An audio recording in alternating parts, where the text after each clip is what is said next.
नमस्कार दोस्तों, स्वागत है आपका आरबीएससी ऑनलाइन क्लासेस में।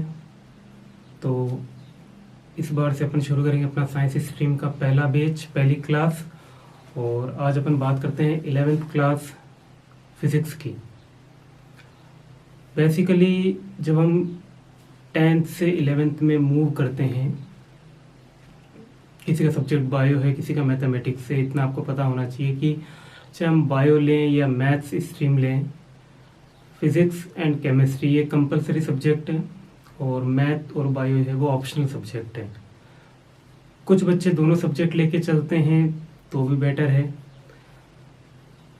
फिज़िक्स के पॉइंट ऑफ व्यू से अपन बात करते हैं 11th क्लास की, तो 11th क्लास में मैक्सिमम ये हमारी थिंकिंग रहती है कि एक लोकल क्लास है तो हम पढ़ लेंगे, पास हो जाएंगे। हमारा जो मेन फोकस होता है वो होता है सीनियर क्लास पे, क्योंकि बोर्ड का एग्ज़ाम है, हमें परसेंटेज भी बनाने हैं। बिल्कुल है, बोर्ड का एग्ज़ाम है, परसेंटेज भी बनाने हैं, ज़रूरी भी है आगे अच्छी यूनिवर्सिटी में एडमिशन लेने के लिए कि हमारे 12th के परसेंटेज बहुत अच्छे हो। लाइक जैसे डीयू की अगर हम बात करें तो मिनिमम एक अच्छे कॉलेज को अचीव करने के लिए मिनिमम एक अनएक्सपेक्टेड सी हमें फिगर लगती है, बट मिनिमम हमारे परसेंटेज होने चाहिए 95 aggregate in 12th PCM and PCB. और कुछ कॉलेजेस ऐसे हैं जिनमें 100% से नीचे, अगर मैं बात करूं 99.99 परसेंटेज भी है तो आपका एडमिशन नहीं हो पाता है।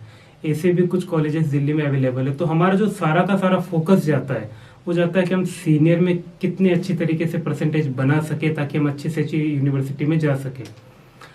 सेकेंड थिंकिंग की बात आती है तो थी बीएससी और अच्छी यूनिवर्सिटी में जो यूजी, जो हम ग्रेजुएशन करते हैं बीएससी एमएससी की एडमिशन लेने के लिए काफ़ी बच्चों का टारगेट होता है। जो हमारा इनिशियल टारगेट कम से कम बच्चों का ये होता है कि जो मैथमेटिक्स ले रहे हैं कि हम आईआईटी क्रैक करें, या जो बायो ले रहे हैं उनका ये होता है कि हम नीट क्रैक करें, हमें डॉक्टर मेडिकल लाइन में जाना है, या जो बीटेक में जाना है मैथमेटिक्स लेने वाले जो कह रहे हैं कि हमें बीटेक में जाना है, हमें आईआईटी क्रैक करना है।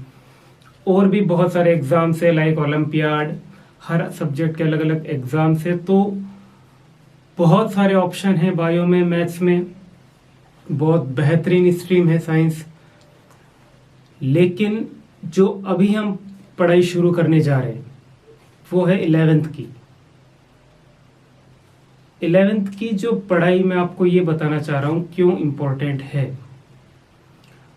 अगर हम किसी भी एक कंपटीशन एग्जाम में जाएं, चाहे हम आईआईटी का एग्जाम दे रहे हैं या नीट का एग्जाम दे रहे हैं या कोई भी लोकल यूनिवर्सिटी के एडमिशन के लाइक बिट्स पिलानी का हम एग्जाम दे रहे हैं, तो जो मैक्सिमम क्वेश्चन बनेंगे वो बनेंगे 60 to 70% बनते हैं 11th क्लास से। और ये सब लोगों को पता भी है, लोगों को पता है जो कंपटीशन की तैयारी करते हैं कि 11th जो है हमारा वो बेसिक है, वो स्ट्रांग होना चाहिए। 12th के भी बहुत सारे टॉपिक हैं जो 11th से रिलेट करते हैं डायरेक्टली, तो हम कई बार उन टॉपिक्स को 11th में इजीली इग्नोर कर देते हैं कि ये तो 11वीं है, हम पास कर लेंगे। लेकिन 12th में जब हम किसी टॉपिक पर अटकते हैं, या सपोज कि जब 12th का कोई टॉपिक पढ़ रहे हैं और उसमें 11th का फॉर्मूला काम आ रहा है, तो हमें, अगर हमने 11th में ध्यान से नहीं पढ़ा है कि 11th में ये फॉर्मूला कैसे अप्लाई होता है, क्यों बना है, तो फिर एक तरीके से ये सिचुएशन हमारे आ जाती है किसी भी तरीके से मैं इसको याद कर लूँ, रट लूँ और उसमें अप्लाई कर दूँ। तो 12th तक का तो काम चल जाता है, हमने याद किया, लिख दिया, पेपर में लिख दिया, नंबर भी आ गए। लेकिन जो कहते हैं ना कि हमारी नींव, हमारा जो बेसिक है, वो फिर हमें कंपटीशन एग्जाम जब हम बैठेंगे तब हमें पता लगेगा यार ये इस एक फॉर्मूला पर तो हमने तो इतने क्वेश्चन किए थे, ये क्वेश्चन कहाँ से आ गया, अब इसमें ये फॉर्मूला अप्लाई कैसे होगा। तो कुल मिला के बात ये है कि हम जो 11th शुरू करने जा रहे हैं, अगर आपको अपने साइंस को लेकर आप सीरियस हैं और आपको इन फ्यूचर बहुत कुछ अचीव करना है और आप कर सकते हैं, इतना ब्रॉड और शानदार स्ट्रीम है कि आप इन्फिनिटी लिमिट है अचीवमेंट की, सक्सेस की। लेकिन 2 साल, आपको ये 2 साल बड़े सीरियसली आपको पढ़ाई करनी होगी। हमें लगता है कि अभी तो 11th में आए हैं, अभी तो 12th में आए हैं, अभी तो कॉलेज में जाएंगे, फिर देखेंगे। अगर मैं फिजिक्स की बात करूं, अपन फिजिक्स की बात कर रहे हैं 11th क्लास की, तो एनसीईआरटी का जो भी सिलेबस आया है, अच्छा एक और बात, कई बार सिलेबस बदल जाते हैं। जैसे अभी एनसीईआरटी का आया है, पिछली बार आरबीएससी का था। फिजिक्स, केमिस्ट्री, मैथमेटिक्स, बायोलॉजी, ये ऐसे सब्जेक्ट हैं इनका सिलेबस कभी नहीं बदलता है। मैक्स टू मैक्स ये होता है कि जो आरबीएसई का चैप्टर नंबर 4 था वो चैप्टर नंबर 3 बन गया है, चैप्टर नंबर 12 था वो 15 बन गया है, 10वें चैप्टर को 3 भागों में तोड़ दिया, यही सिलेबस चेंज है। तो ऐसा तो कभी सोचना नहीं कि मेरे पास में ये बुक नहीं है या मेरे पास में सिलेबस चेंज हो गया। सिलेबस कभी कुछ नहीं बदलेगा। हाँ, चैप्टर को डिवाइड कर सकते हैं, चैप्टर की सीक्वेंस बदल सकते हैं, इससे ज्यादा सिलेबस नहीं बदलेगा। क्योंकि जो फिजिक्स का सिलेबस है, मान लो कि हमें 11th में 14 चैप्टर पढ़ने हैं, या मान लो कि न्यूटन्स का लॉ पढ़ना है, काइनेमेटिक्स पढ़नी है, थर्मोडायनेमिक्स पढ़नी है, तो पढ़नी ही है। और हम नहीं, लैंग्वेज की भी दिक्कत आती है। जो बच्चे मुझे सुन रहे हैं उनमें से कुछ आरबीएससी के होंगे, कुछ आरबीएससी हिंदी मीडियम के होंगे, कुछ आरबीएससी इंग्लिश मीडियम के होंगे, कुछ सीबीएसई बोर्ड के भी होंगे।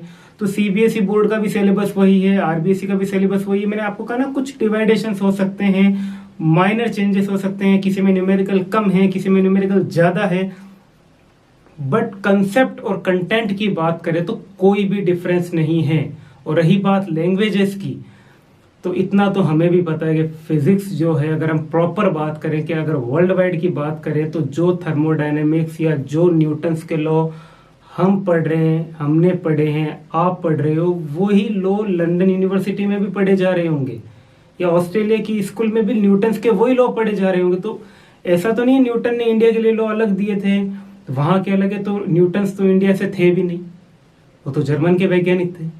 ये जो सब्जेक्ट है हमारा, ये वर्ल्ड वाइड सब्जेक्ट। अगर हम लिटरेचर की बात करें तो उसमें बहुत सारे डिफरेंसेस आ जाते हैं कि भाई इंडिया का लिटरेचर अलग है। अगर हम राजस्थान की बात कर रहे हैं, आरबीएससी की बात कर रहे हैं, तो आरबीएससी के लिटरेचर अलग आएगा, इंडिया लेवल का अलग आएगा, फॉरेन का अलग आएगा। बट जो अभी हम सब्जेक्ट पढ़ रहे हैं, जो आपने स्ट्रीम चुना है, ये वर्ल्ड वाइड है।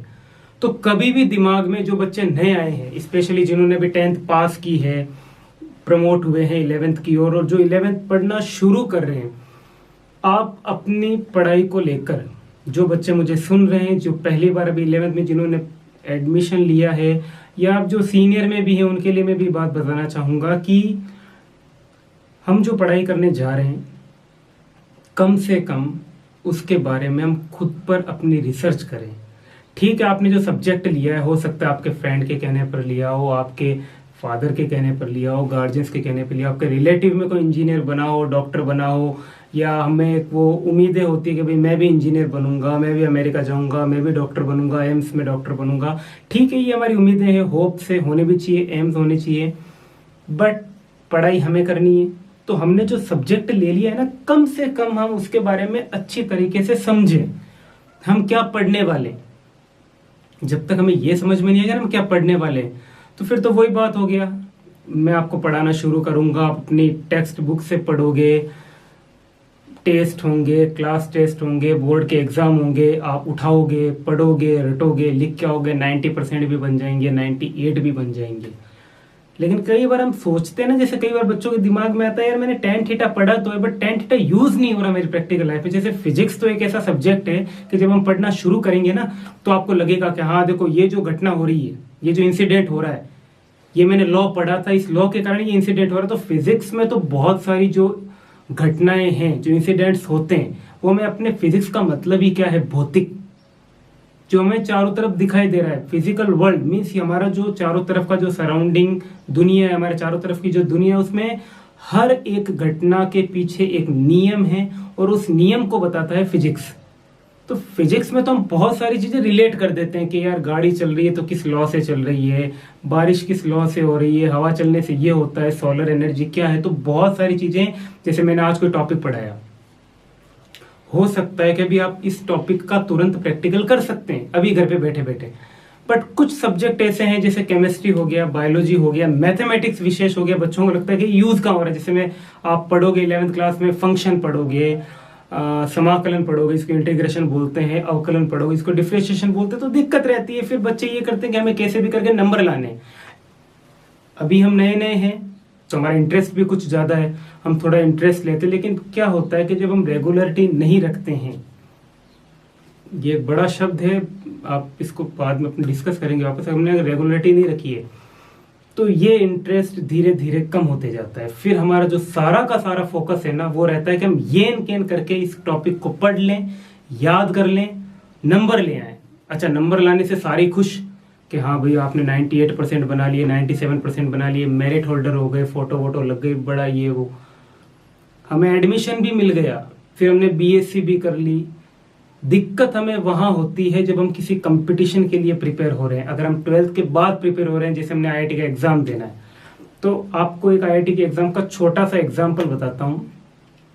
बहुत सालों से आईआईटी का एग्जाम चल रहा है, तकरीबन 55 से 60 साल हो गए आईआईटी का एग्जाम चलते हुए। आपको एक बहुत बेसिक बात बताता हूँ, जो नए बच्चे आए हैं, आज तक आईआईटी के पेपर में कोई भी क्वेश्चन रिपीट नहीं हुआ है। मतलब आप ये समझ लीजिए कि 1985 के पेपर में अगर कोई क्वेश्चन आया है, अब अगर 2022 के पेपर में आ जाए तो आपको तो वो क्वेश्चन मिलने से रहा कि 1985 में ये क्वेश्चन। अच्छा, 1985 का पेपर कहां से लाओगे? पहली बात तो चलो कहीं से मिल भी गया तो ऐसा नहीं है। मतलब कि अगर आज से 25 साल पहले भी आईआईटी ने कोई क्वेश्चन डाला है केमिस्ट्री का, फिजिक्स का, मैथमेटिक्स का, तो वो क्वेश्चन कभी रिपीट नहीं करते। अच्छा, क्वेश्चन रिपीट नहीं हो रहे मतलब कौन सी किताब से आ रहे हैं? कोई फिक्स नहीं है। ऐसी कोई बुक नहीं है जो ये कहते कि आईआईटी का पेपर इस किताब से बना है। तो फिर कहां से पढ़े? ये बड़ी अजीब सी बात है। आपने 10th पास की है, आपके पास एक किताब थी, विज्ञान की किताब थी, साइंस की किताब थी, आपने उसमें से पढ़े, उसके पीछे कुछ क्वेश्चन थे, उसमें कुछ उदाहरण थे, आपने पढ़े, आपको पता लग गया कि उसमें से पेपर बनना है।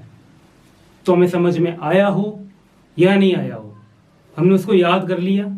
एग्जामिनर को तो नहीं पता ना कि आपने समझ के लिखा है कि रट के लिखा है। आपने रटा, आपने समझा, आपने कॉपी में लिखा, आपको नंबर मिल गए, आपके परसेंटेज बन गए, आप भी खुश, घर वाले भी खुश।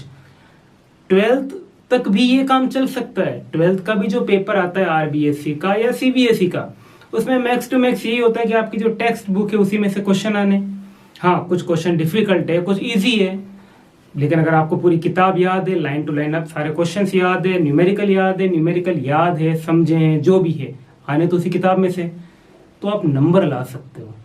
बट अगर आप आईआईटी के पेपर में बैठे, आपको ऐसा क्वेश्चन देखने को मिलेगा जो आपने आज से पहले कभी नहीं देखा, इवन तो आपके टीचर ने भी नहीं देखा या आपको आपके टीचर ने नहीं बताया, तो फिर आप कैसे उसको सॉल्व करोगे? तो वैसे क्वेश्चंस को सॉल्व करने के लिए हमारा कंटेंट, हमारा कंसेप्ट क्लियर होना चाहिए कि मैंने एक नियम पढ़ा है कि ये गति का प्रथम नियम है, फर्स्ट लॉ ऑफ मोशन। अगर वो मुझे नियम एक्चुअल में समझ में आया है, मैं उसके डीप में गया हूं, वो नियम मुझे पूरी तरीके से समझ में आ गया, अब उस नियम पर चाहे आप कैसा भी क्वेश्चन घुमा के मुझे दे दो, मैं सॉल्व कर लूंगा। तो हमें नियम को समझना है, ना कि याद रखना है। गति के 3 नियम बहुत आसान है।